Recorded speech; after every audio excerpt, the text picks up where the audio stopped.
जय भद्रवाही दोस्तों, स्वागत है आपका मेरे चैनल भद्रवाही ज़िंदगी में।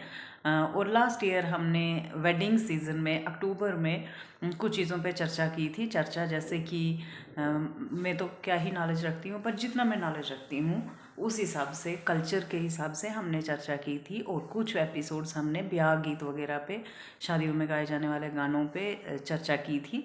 बड़ा अच्छा रिस्पांस रहा आपका। उसी से इम्प्रेस होकर इस साल मैंने फिर से सोचा कि कुछ जो मैं खुद नोटिस करती हूँ शादी में जाके, शादी क्योंकि हम समाज में रहते हैं तो हर तरह की शादी अटेंड भी करते हैं, हर रैंक की शादी अटेंड करते हैं। कोई 5 स्टार है, 4 स्टार है, और कोई बहुत कॉमन मैरिजेस हैं, हम उनको जज कर रहे हैं। इस साल जो मेन बदलाव आया, बदलाव पिछले साल भी था, मैंने एक दो जगह कुछ हाई प्रोफाइल शादियों में वो चीज़ देखी थी।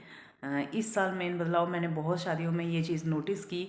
ऐसे मैं हंसती हूँ कि शगुन पे ये हो गया, वो हो गया, या मैं मजाक करती हूँ, वो बात और है। मगर जो सीरियस बात है, एक रस्म मैंने ऐड होती देखी भद्रवाही शादी में। वो रस्म है हल्दी की। कोई भी चीज़ कहीं से भी आई है वो अच्छे के लिए है। कोई हल्दी की रस्म बुरी रस्म नहीं है कि ओ ये तो हमारे भद्रवाही है। मैंने बहुत जगह कमेंट करते सुना, ये क्या है हल्दी वल्दी, ये हमारी रस्म नहीं है। ठीक है, हमारी बहुत सारी रस्में नहीं थी। जब मेरी शादी हुई थी 94 में, तब एक रस्म नई इंट्रोड्यूस हुई थी। वो रामायण देख के लोगों ने नई रस्म इंट्रोड्यूस की थी। हम राजपूतों में या यहाँ के मैक्सिमम भद्रवाइयों में ये रस्म नहीं होती थी, जयमाला की रस्म। जब नई नई रामायण देखी थी तो उस टाइम भी देन सोशल रिफॉर्मर्स जो मैं अपने घर का जानती हूँ कि मेरी बहन, मेरे से जो बड़े वाले बहन हैं, मेरी बुआ, वो सेम गांव में उनकी शादी हुई है। और उन्होंने इस रस्म को अपने इलाके में बेहतर तरीके से अप्लाई किया। सिर्फ बेहतर तरीके से ही अप्लाई नहीं किया, बल्कि उन्होंने बहुत सारे चीज़ें फेस की इस चीज़ के लिए। क्योंकि आज तो सोशल मीडिया का ज़माना है, आप कमेंट करके बोलते हो कि ये नहीं होना चाहिए, वो नहीं होना चाहिए, आप पोस्ट डाल के बोलते हो, आपके एक्सप्रेस करने के बहुत तरीके हैं। लेकिन उस टाइम में एक्सप्रेस करने का एक ही तरीका था, जीजा मामा फूफा आके लड़ाई करते थे, बोलते थे हम में तो ये नहीं होता। तो उन्होंने इतना सारा चीज़ें उन लेडीज़ ने फेस की उस टाइम पे। मेरी बुआ तो अब इस दुनिया में नहीं है, मगर मैं ग्रेटफुल हूँ कि उन्होंने भी ये चीज़ लागू करवाई। हाँ, अलग अलग इलाकों में अलग अलग लेडीज़ ने कराई होगी, क्योंकि जेंट्स को शादी के जो रस्म रिवाज होते हैं उनके साथ ज़्यादा लेना देना नहीं होता, उनका काम होता खर्चा करना। तो लेडीज़ जो होती है ना, वो हर बार बदलाव का कारण वही होती हैं। तो कोई ख़राब बदलाव नहीं था। जयमाला डालना एक बहुत अच्छी रस्म थी। जब सीता मैया ने राम जी को खुद वर लिया था, वरमाला डाली थी, तो हम क्या है, हम तो इंसान हैं, हम डाल सकते हैं। तो उन्होंने उतना ज़्यादा विरोध फेस करने के बावजूद ये रस्म इंट्रोड्यूस की थी। और ये हार्डली 90 में शायद रामायण आती थी, तो उसके 4-5 साल बाद मेरी शादी हुई थी। तो मेरी शादी में भी द्वार पूजा पे दरवाजे में जाके जयमाला हुई थी।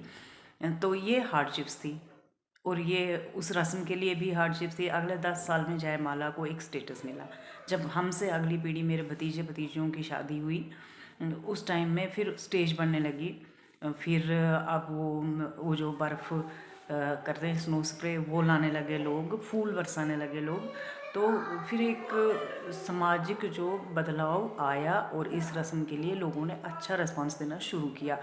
आज तो बहुत अच्छे तरीके से, हाई फाई तरीके से जयमाला की रस्म करी जा रही है, और इसे अपनी शादी का अटूट अंग माना जा रहा है। भारत में जो सबसे ज़्यादा बदलाव आता है, अमेंडमेंट्स होती हैं, वो एक शादी है और एक है अपना संविधान।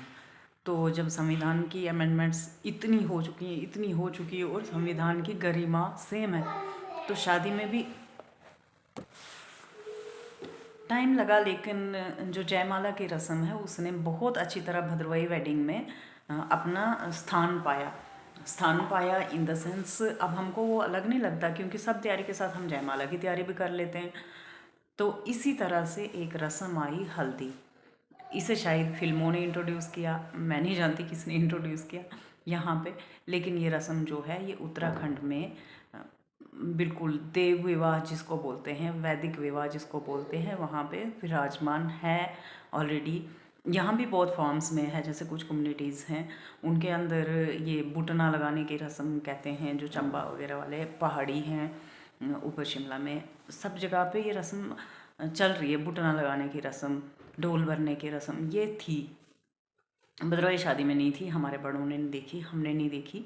लेकिन अब जब आई है तो उसे हम मना तो रहे हैं, फैशन के लिए तो मना ही रहे हैं, लेकिन हम जाने कि वो क्यों रस्म है, कैसे रस्म है और क्यों करनी चाहिए। तो जब जान के कोई काम करेंगे ना, हम उसको विधि से करेंगे तो वो बहुत बहुत अच्छा फल देगा। क्योंकि विवाह जो जितना विवाह संस्कार है सब पूजा है। एक तरह से हमारे 16 संस्कारों में से एक महत्वपूर्ण संस्कार विवाह संस्कार है। तो ये जो इसमें रस्में निभाई जा रही हैं, इसका कुछ ना कुछ हर एक रस्म का महत्व है। तो अगर हल्दी की रस्म जुड़ी है तो उसका भी महत्व समझ लिया जाए। तो जहाँ ये रस्म मनाई जाती है वो मेहंदी से भी पहले हल्दी लगती। उत्तराखंड में मेहंदी के पहले हल्दी लगती। जैसे हमारे यहाँ नवग्रह हवन, शांत का हवन होता है, उसका एक प्रॉपर मुहूर्त होता है, तो हल्दी का भी एक मुहूर्त होता है। फिर जो हल्दी होती है उसे उखल, हमारे यहाँ उखल बोलते हैं, वो ओखला बोलते हैं। ओखले में कूटा जाता है, 3-4 चीज़ों के साथ कूटा जाता है। एक चावल उसमें डाले जाते हैं, चंदन उसमें डाला जाता है, सरसों उसमें डाली जाती है और गंगा जल उसके साथ उसको कूटा जाता है। पहले कन्या कूटती है, कन्या के बाद जो दूल्हा होता है या दुल्हन होती है वो खुद कूटती है उस हल्दी को। उसके बाद 7 सुहागनें कूटती हैं। उन सातों के सातों सुहागनों की बाज़ाब्ता पूजा करी जाती है। उसके बाद जो है दूल्हा या दुल्हन, उसमें गंगा जल मिला दिया जाता है पंडित जी के मंत्रोच्चार के साथ। वो मंत्रोच्चार के साथ जो दूल्हा या दुल्हन होता है अपने हाथ ऐसे उसमें हल्दी में डुबो के घर पे छापता है। पहला हाथ ओखल पे ही छापता है, क्योंकि ओखल जो होता है वो घर का अन्नपूर्णा का स्थान है, वो लक्ष्मी का स्थान है। क्योंकि वहाँ से जो धान कुटता था, जो चीज़ें हो अनाज आते थे, तो हमारे घर में समृद्धि होती थी। तो ओखल पूजनीय स्थान होता है। तो वहाँ पे पहले सबसे पहले वो शुभ हल्दी के हाथ जो है वहाँ पे लगाएगा, फिर सारे घर पे लगाएगा, क्योंकि ये एक शगुन है। वहाँ से औपचारिक रूप से जो हल्दी की रस्म शुरू हो जाती थी।